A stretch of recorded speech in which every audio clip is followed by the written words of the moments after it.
नमस्कार दोस्तों, स्वागत है आपका कहानी किरण में। उम्मीद करता हूँ आपको पिछली स्टोरी पसंद आई होगी। तो हाजिर हूँ मैं एक नई स्टोरी के साथ जिसका नाम है न्याय का वारिस। शहर के सबसे अमीर और बेआवाज मकान की तीसरी मंजिल पर करोड़पति मालिक राम की दुनिया खत्म हो चुकी थी। उनके सीने में एक प्राचीन नक्काशीदार खंजर धंसा था। दीवारों पर कोई छींटा नहीं, न संघर्ष का कोई निशान। यह हत्या एक भयानक शांति के साथ अंजाम दी गई थी। पुलिस इसे ओपन एंड शट केस कह रही थी। शक की सुई केवल एक शख्स पर टिकी थी, उनकी युवा पत्नी दीपा। लालच जब आंखों पर पट्टी बांध देता है तो उम्र और वफादारी दोनों बेईमानी हो जाती है। इंस्पेक्टर की जबान पर यही घिसा पिटा तर्क था। दीपा की खामोशी और उसकी बड़ी डरी आंखें पुलिस के लिए जुर्म की मुहर थी। सारी दुनिया यही मान चुकी थी कि दौलत और आजादी के लिए इस जवान औरत ने अपने बूढ़े शौहर का खून किया है। एडवोकेट हेमंत त्रिवेदी को जब ये केस ऑफर हुआ तो उनका पहला जवाब था, जो कातिल है उसे मैं आजादी नहीं दिलवाता। मगर जब उन्होंने हवालात में दीपा की आंखों को देखा तो उन्हें कोई लालच हवस नहीं बल्कि गहरा सदमा दिखा। एक ऐसा सदमा जिसमें सिर्फ डर नहीं बल्कि एक अनकहा राज छिपा था।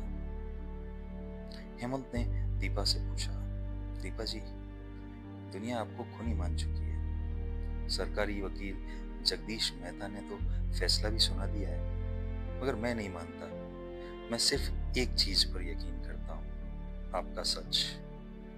अगर आपने यह खंजर उठाया है तो वकील बदल लीजिए, और अगर नहीं तो कसम खाइए आप हर मुश्किल में मेरा साथ देंगी। दीपा ने कांपते हुए जवाब दिया, मैंने खून नहीं किया साहब। मेरा गुनाह सिर्फ इतना है कि मैं उन पर निर्भर थी। हेमंत ने केस ले लिया। उन्हें पता था यह कानून की नहीं बल्कि इंसानी फितरत की सबसे मुश्किल लड़ाई होगी। उनका लक्ष्य दीपा को बचाना नहीं था, उनका लक्ष्य था उस शांत कमरे में छुपी सच्चाई को अदालत के कटघरे तक खींच के लेके आना। अगले दिन अदालत में तनाव का माहौल था। सरकारी वकील जगदीश मेहता ने अपने रुआबदार अंदाज में केस शुरू किया। मेहता साहब ने कहा, जनाब, सबूत आईने की तरह साफ है। यह खंजर, यह मुल्कियत, जवानी, सब दीपा को चाहिए था, और इसलिए उसने रात के अंधेरे में, उस वक्त जब मकान का हर दरवाजा बंद था, अपने शौहर पर वार किया। पहला गवाह फिंगरप्रिंट एक्सपर्ट ने जोर देकर कहा कि खंजर पर केवल दीपा के फिंगरप्रिंट्स मौजूद हैं। हेमंत अपनी जगह से उठे। उनकी आवाज शांत थी लेकिन हर लफ्ज धारदार। हेमंत ने जिरह शुरू की, एक्सपर्ट साहब, क्या ये फिंगरप्रिंट्स उस वक्त भी लग सकते थे जब मेरे मुवक्किल ने सदमे में खून से लथपथ खंजर को निकालने की कोशिश की? क्या आपकी रिपोर्ट में खून के छींटों का पैटर्न बताता है कि वार करने वाले के हाथ पर खून लगा था या खंजर निकालने वालों के? एक्सपर्ट थोड़ा झिझका। वार करने वाले के हाथ पर ज्यादा खून के छींटे होते हैं, निकालने वाले के हाथ पर कम। यह एक बारीक नुक्ता था, मगर हेमंत ने शक की पहली दरार डाल दी थी। अदालत की बहस के बाद हेमंत अपने सहायक के साथ मालिक राम की पुरानी फाइलों में घुस गए।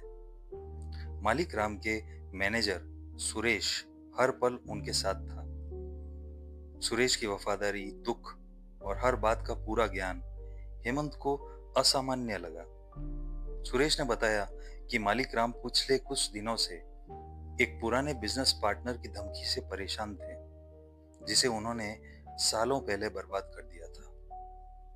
हेमंत ने मन ही मन सोचा, पुराना दुश्मन, या यह किसी और साजिश से ध्यान भटकाने का तरीका है। हेमंत ने सुरेश से पूछा, सुरेश, क्या मालिक राम की कोई गुप्त वसीयत थी?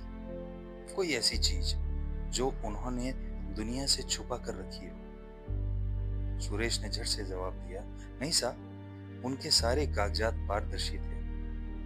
हेमंत ने अपनी नोटबुक खोली और एक पुरानी फीकी पड़ चुकी तस्वीर देखी जो मालिक राम के ड्रॉवर से मिली थी। तस्वीर में मालिक राम, उनकी पहली पत्नी और एक छोटा सा बच्चा था, और उस बच्चे का चेहरा मैनेजर सुरेश से मिलता था। न्याय की तलाश में अब बदले की एक नई कहानी की ओर मुड़ चुकी थी। असली खूनी सिर्फ दौलत का लालची नहीं था, वह था न्याय का वारिस।